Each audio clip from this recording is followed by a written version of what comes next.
बिस्मिल्लाह CSS के बारे में कुछ चीज़ें डिस्कस करने लगे।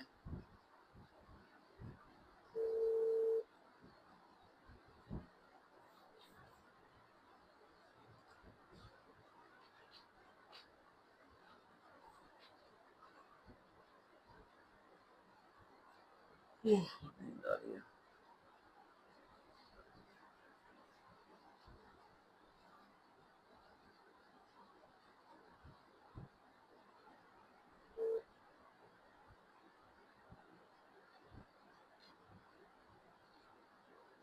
अस्सलाम वालेकुम बेटा।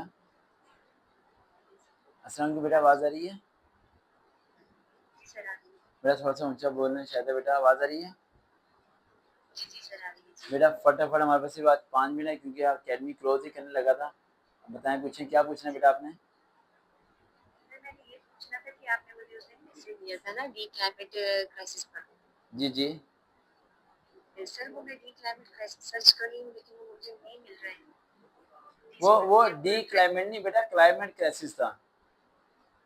अच्छा, क्लाइमेट क्राइसिस था। हाँ जी, डी क्लाइमेट नहीं था, क्लाइमेट क्राइसिस। क्लाइमेट क्राइसिस का मतलब ये होता है, सुन लें आप, ऐसे मैंने आपको दिया था क्लाइमेट क्राइसिस, वो शायद मिस्टेकली डी क्लाइमेट, मेरे लफ्ज़ में कोई गलती भी हो सकती है, मैं इस पे भी नहीं कहता कि मैंने अल्फाज सही बोला होगा, मिस्टेक इंसान से होती है।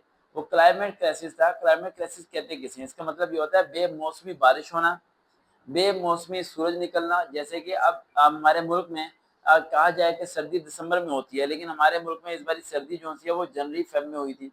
हमारे मुल्क में बारिशें बेमौसमी हो रही हैं, यानी जिस मौसम में बारिश नहीं होनी चाहिए उस मौसम में बारिश हो रही है।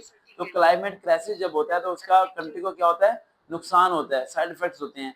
एसिड रेन जिसमें आ सकती है, तेजाबी बारिश हो सकती है जिससे लोगों को बीमारियां फैल सकती हैं, ठीक है, टाइफाइड वगैरह डिफरेंट चीज़ें, बुखार चढ़ते हैं लोगों को। उसके अलावा जो है फसलें तबाह होती हैं, ठीक है, इन्फ्लेशन आता है उस मुल्क के अंदर, डिजास्टर्स आते हैं बड़े बड़े, ठीक है। और वो जिसे फेमीन भी कहते हैं, जिसे कहते हैं वो कैद पड़ना।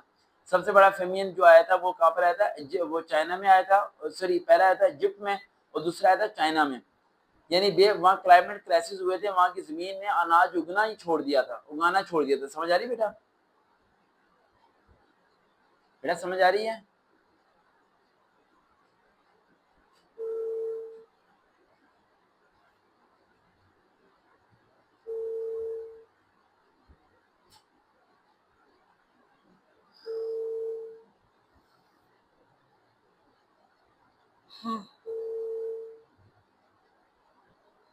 का मतलब बन रहा है। अब जिस तरह मैंने क्लाइमेट क्राइसिस के बताया, इस तरीके से आप लोगों ने इसके ऐसे लिखने हैं, ठीक है। तो इस तरीके से आप लोगों ने करना है। बाकी प्रेसी कम्प्रीहेंशन उस पर कल जो है इंशाल्लाह डिस्कस करेंगे। देखते रहें चैनल से, दोबारा मुलाकात होगी। अल्लाह हाफ़िज़।